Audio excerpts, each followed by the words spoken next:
Bak soğuyor hecemin altındaki bu dil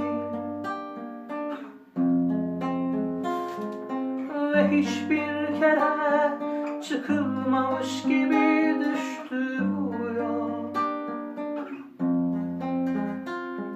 Elimde kan, kanımda senden bir zehir.